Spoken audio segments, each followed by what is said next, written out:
Apa yang menyebabkan kita stres? Jadi, penyebab utama kita mengalami stres ada 4 penyebab. Penyebab pertama adalah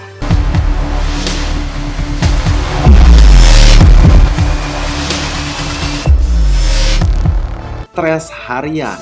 Yang kedua, paradoks pilihan. 3, terlalu banyak staf. 4, bias negatif. Mari saya jelaskan satu persatu. Jadi, penyebab pertama yaitu stres harian. Apa stres yang selalu kita rasakan dalam keseharian? Stres, apalagi stres yang berlebihan. Pertama, karena kita terlalu banyak informasi. Ya, jika kita mendapatkan banyak sekali informasi di kepala kita yang sebenarnya dijaga oleh yang namanya RAS, Reticular Activating System. Itu yang memfilter dari apa saja yang kita terima, yang bisa diterima oleh otak kita.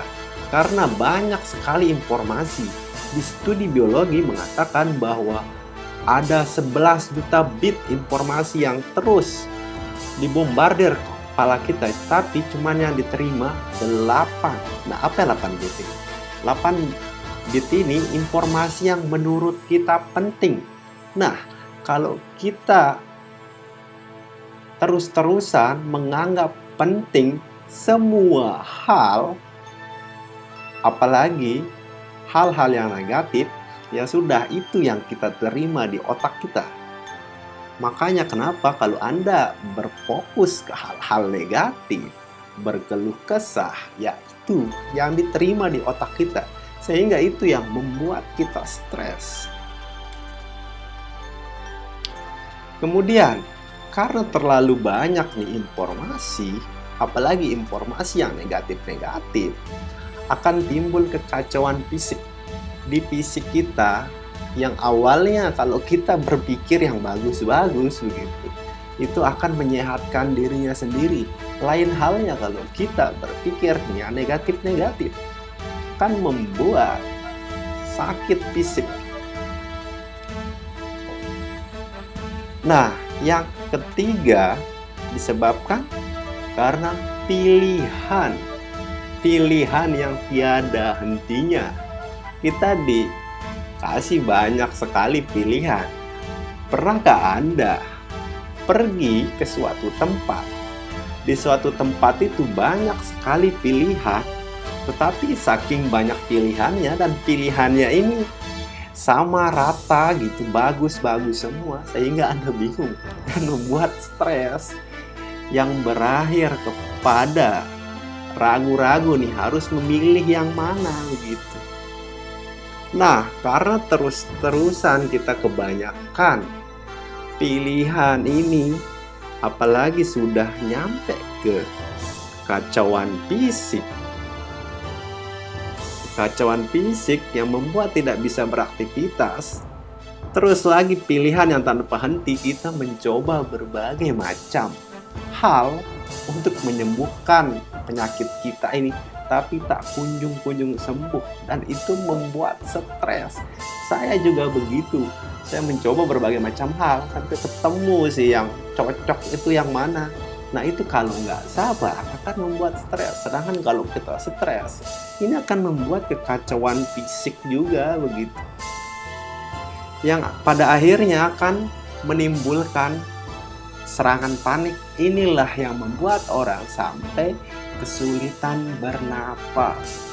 Ini karena panic attack ini. Kemudian ada juga sampai kena depresi. Dia kayak sampai mau menyerah, ya sudah, udah capek, udah bosen mengobati ini penyakit asal ini. Karena sudah dicoba berbagai macam, tapi tetap saja terus gitu. Di Asosiasi Psikolog Amerika Serikat juga melakukan berbagai macam penelitian sampai berpuluh-puluh penelitian menunjukkan bahwa stres yang membuat kondisi fisik orang menurun sampai akhirnya mereka sakit sendiri. Silahkan kalau Anda mau cek sendiri, namanya Asosiasi Psikologi Amerika, ada webnya. Nah, contoh kasus yang terjadi kepada salah satu reporter dari Amerika Serikat. Dia reporter yang termasuk cukup senior dan dia sampai bergaya gitu. Saya tidak akan terpengaruh oleh kesehatan mental, itu dia katakan. Tetapi pada suatu saat dia ditugaskan untuk meliput ke tempat perang, yaitu Palestina, Irak, Afghanistan gitu. Dia ditugaskan ke sana karena buru-buru nih, ingin cepat-cepat untuk meliput ini. Dia tidak mempertimbangkan konsekuensi mental. Nah, setelah dia nyampe sana, dia terkena yaitu panic attack, serangan panik. Ya sudah, pas dia sampai di rumahnya dia menceritakan bahwa dia terkena itu karena banyaknya informasi yang masuk, informasi negatif yang diterima. Dia terekspos oleh kejadian negatif sampai membuat copingnya, dia merasa tidak sehat akan copingnya. Coping itu apa? Coping itu adalah tubuh kita mempunyai sistem tersendiri bagaimana untuk mengelola emosi kita, sehingga kita bisa mensupport diri kita gitu supaya terhindar dari depresi. Tapi karena tekanan dari berbagai macam hal negatif di negara itu membuat copingnya tidak sehat. Dia sampai panic attack, nggak bisa untuk mengelola emosinya.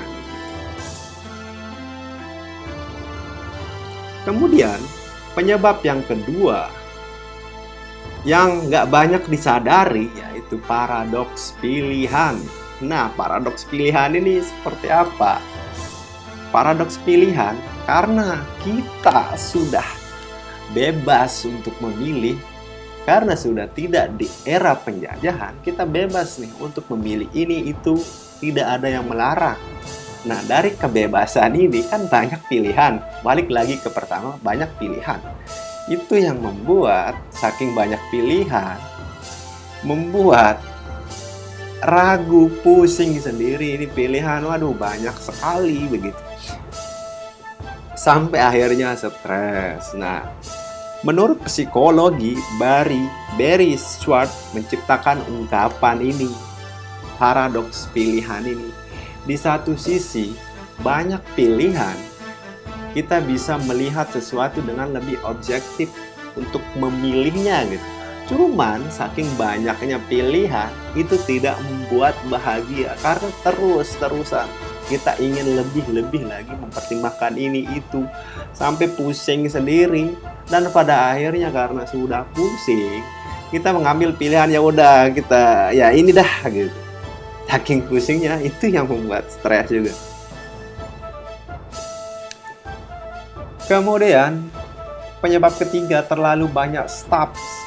Ini mirip-mirip seperti yang tadi, cuman kenapa saya memakai kata istilah stop? Stop ini berasal dari bahasa Inggris. Kalau bahasa Indonesia ya saya kurang ketemu kata-katanya, mungkin akan lebih banyak kata. Contohnya stop ini bisa dipakai di barang, bisa dipakai mengambil, bisa menjadi hal gitu, memperdulikan juga bisa. Makanya ini pas kalau stop. Nah, ini terlalu banyak informasi. Bagaimana terlalu banyak stop ini? Pertama, terlalu banyak informasi yang tidak penting, mirip seperti yang pertama. Nah, ini terlalu banyak informasi yang tidak penting sehingga membuat kita menjadi reaktif, cemas, dan menjadi negatif. Contohnya itu bagaimana? Informasi tidak penting ya. Kita atau Anda kan ikut grup nih, ikut grup asam lambung.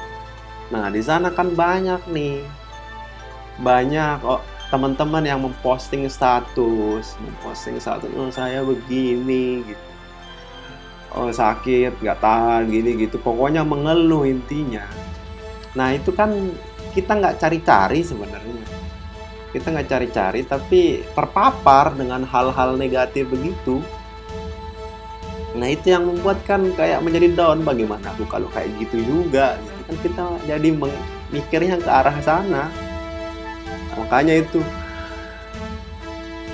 kita mesti menghindari nih atau meminimalisir. Setidaknya kalau kita di grup ya kita cari informasi yang penting gitu, atau kalau mau saran ya boleh, cuman jangan terlalu terpapar akan hal ini. Ini akan membuat stres juga. Nah, apalagi ditambah dengan era serba cepat ya. Kita melihat Facebook lagi, melihat teman dia pergi rekreasi gitu, keluar. Nah, sedangkan Anda yang sedang mengalami asam lambung ini malah takut, kebanyakan pada takut gitu. Enak kayaknya hidupnya gitu, keluar main terus, sedangkan saya gimana? Keluar aja takut kumat gitu. Nah, di sana muncul nih rasa iri ya. Muncul rasa iri, ujung-ujungnya dapet jengkel dan iri, timbullah stres. Itu makanya nggak perlu dah. Nah, nggak perlu Anda terlalu banyak staf sini. Nah, karena iri kan, timbullah perbandingan. Wah, kalau saya nggak bisa kayaknya gitu, takut saya kumat, muncul perbandingan, merasa menjadi down, bisa nggak sembuh nih gitu. Keluarga saya nggak ada yang nafkahin, Anda sampai nggak bisa kerja gitu. Bagi yang pria yang mengalami hal ini, timbullah perbandingan ini, kapan bisa sembuh. Nah, kalau Anda perbandingkan dengan orang yang sembuh, otomatis Anda akan down. Orang yang sehat-sehat aja Anda akan down. Kalau di perbandingan yang membuat Anda stres, gampang terus terang untuk merubahnya. Kalau ini Anda tinggal bandingkan, merubah perbandingan ke orang yang lebih di bawah Anda. Ya bandingkan. Saya aja kalau kalau misal galau-galau gitu, ya karena mungkin choppingnya masih bagus nih, nggak terpapar yang negatif-negatif gitu.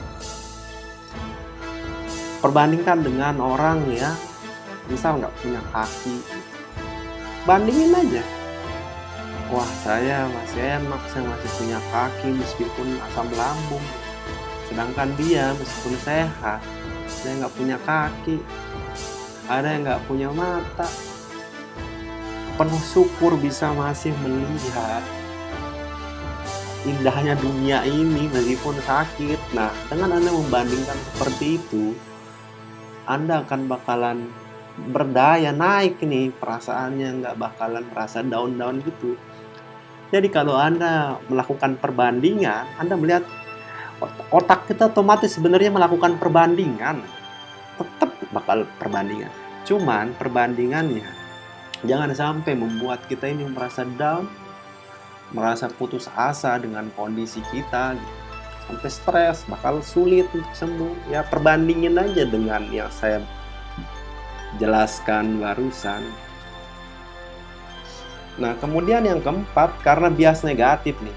Ini sebenarnya kenapa manusia mudah sekali untuk berpikir negatif nih. Karena pada dasarnya dahulu kala sistem saraf manusia dari dahulu banget nih, udah berevolusi 600 tahun dari nenek moyang kita, tetap berevolusi gitu. Nah, di nenek moyang kita itu kan dulu sedang eranya berburu ya, era berburu, mencari makan kesana kemari, terus hewan-hewan buas. Nah, dari sana pikiran itu kan negatif mulu nih, menjaga diri supaya nggak sampai mati gitu. Itu karena menjaga diri. Nah, karena dari dulu awalnya memang era perburuan begitu, itu masih tetap dibawa sampai turun-temurun nih. Sistem saraf ini dibawa terus-terusan. Padahal kan kalau dipikir-pikir kita udah tidak lagi di era perburuan. Anda tidak hidup di gua begitu, di alam bebas, enggak kan. Tetapi itulah yang membuat kenapa kita merasa negatif terus, karena dulu nenek moyang kita ini jadi sistem default kita diturunkan di DNA terus-terusan. Gampang sekali untuk merasakan hal negatif. Itulah katanya Dr. Rick Hanson, psikolog Amerika yang telah melakukan penelitian juga. Nah, supaya nenek moyang kita tetap hidup, makanya turun tuh DNA ke kita. Nah, itu tetap, makanya itu yang membuat pikiran negatif ini. Sehingga kita melebih-lebihkan ancaman, meremehkan peluang malah diremehin. Tapi kalau ancaman, wah, langsung. Nah, meremehkan sumber daya juga. Nah, negatif itu seperti velcro namanya. Tahu gak Anda velcro? Ada yang kayak rekatan kain begitu. Nanti saya kasih lihat di video ini. Tapi kalau positif, pengalaman positif itu hanya seperti teflon. Teflon yang anti lengket itu. Anda memasak kan nggak lengket itu dagingnya di sana gitu, gampang diungkit. Nah, itu pengalaman positif kayak teflon di otak manusia. Cuman meskipun kita begitu, jangan sampai Anda menyerah dengan default ini ya. Nanti ada caranya supaya nggak menyerah dengan default kita harus melatih pikiran kita. Kalau nggak dilatih ya udah jadi gampang untuk ikut dah suasana pikiran. Nah, kalau kita melatih pikiran kita, meskipun tidak mudah, butuh waktu memang. Sama lah kayak keterampilan yang lain, tetap butuh waktu. Tetapi kalau udah terbiasa, pikiran kita ini nggak terbiasa negatif gitu. Mungkin ada negatif, tetapi lebih banyak positif gitu, bukan sebaliknya. Kalau udah terlanjur sakit fisik, asam lambung karena stres atau masalah makan, dan ujung-ujungnya itu membuat stres kalau sudah tentu sembuh. Kalau sudah terlanjur, Anda mesti menghindari pantangan-pantangan, terus menjaga supaya Anda nggak stres. Setelah Anda tahu kan 4 hal yang saya sebutkan tadi, otomatis Anda bisa menghindari hal-hal tersebut atau setidaknya meminimalisir hal-hal itu. Dan setelah Anda tahu apa saja yang menyebabkan kita stres, di video selanjutnya saya akan menjelaskan bagaimana caranya supaya mengelola pikiran kita supaya tidak mudah untuk stres. Sampai bertemu di video berikutnya.